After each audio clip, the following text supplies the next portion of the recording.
La parole à notre collègue Valérie Boyer pour le groupe Les Républicains. Merci, Monsieur le Président. Monsieur le Ministre, j'associe mon collègue Laurent Somon à ma question. Il y a 3 mois, alors que le vice-président du Sénat, Roger Karoutchi, vous interrogeait sur le rapatriement des femmes et des enfants de djihadistes, vous avez répondu, je vous cite, « En réalité, notre doctrine n'a pas changé ». Ironie ou mépris? En effet, depuis 2009, c'était le cas par cas pour les enfants dans une logique purement humanitaire et la tolérance zéro pour les femmes. Et, je ne veux employer le terme rapatriement car il s'agit de revenantes, nous apprenons par la presse que 15 femmes et 32 enfants sont revenus, sans compter les 31 femmes et les 67 enfants l'année dernière. Assumez-vous ce changement de doctrine, c'est-à-dire l'abandon du cas par cas et ses retours massifs? Comment assurez-vous la prise en charge de ces enfants par les services de l'ASE déjà au bord de l'asphyxie, comme l'enfermement de ces femmes dans nos prisons déjà saturées et qui sont considérées parfois comme des héroïnes? Comment pouvez-vous garantir la sécurité des Français face à ces personnes qui haïssent toujours la France?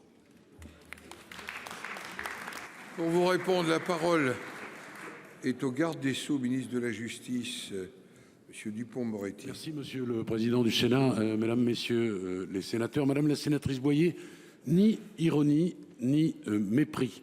Votre champ lexical aurait peut-être pu vous permettre d'envisager d'autres choses. Nous n'avons pas changé. La position du gouvernement est extrêmement claire et elle est précise. Ceux qui ont choisi Daesh doivent être jugés au plus près des lieux où ils ont commis leurs crimes. Mais, et ça n'est pas un petit mais, il y a des enfants, Madame la sénatrice, oui, qui n'ont rien choisi et qui doivent être traités avec humanité et vigilance. Humanité parce que ce sont des enfants, et j'ajoute des enfants français, ne vous en déplaise.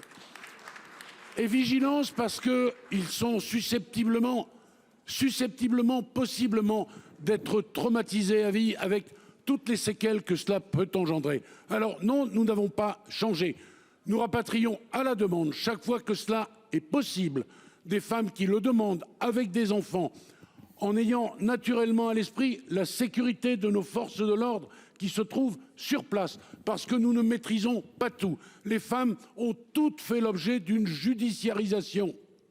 Quant aux enfants, ils sont placés parfois auprès de leurs grands-parents qui sont des gens parfaitement intégrés, parfaitement honnêtes et je le redis, parfaitement français, Madame la sénatrice. Voilà, les enfants font l'objet d'un suivi sanitaire, d'un suivi médical, d'un suivi psychologique. Fermeté pour les femmes, humanité, vigilance pour les enfants. On pourrait tomber d'accord là-dessus. Ça n'est ni de l'ironie ni du mépris. Madame Boyer. Monsieur le ministre, l'humanité, vous n'en avez pas le monopole. Et personne ici ne peut nier que nous aussi, nous souhaitons traiter les enfants. En revanche, la doctrine du cas par cas avait été adoptée par vos prédécesseurs, Monsieur Le Drian et Madame Belloubet. Qu'en est-il aujourd'hui? Pourquoi changez-vous de doctrine en optant désormais pour des migrations mortifères massives? Le président Macron lui-même considérait que ces retours étaient trop dangereux pour la sécurité des Français. Qu'en est-il aujourd'hui des personnes qui restent? Combien sont-elles? Vous injectez dans la population française des djihadistes alors que notre pays est déjà gangréné par le salafisme.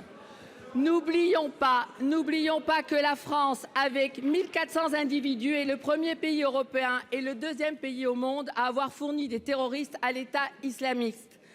Avec des femmes qui se sont engagées pour aller combattre en Syrie et en Irak contre la France. Aujourd'hui, avons-nous les moyens d'une telle politique? Faut conclure. Merci.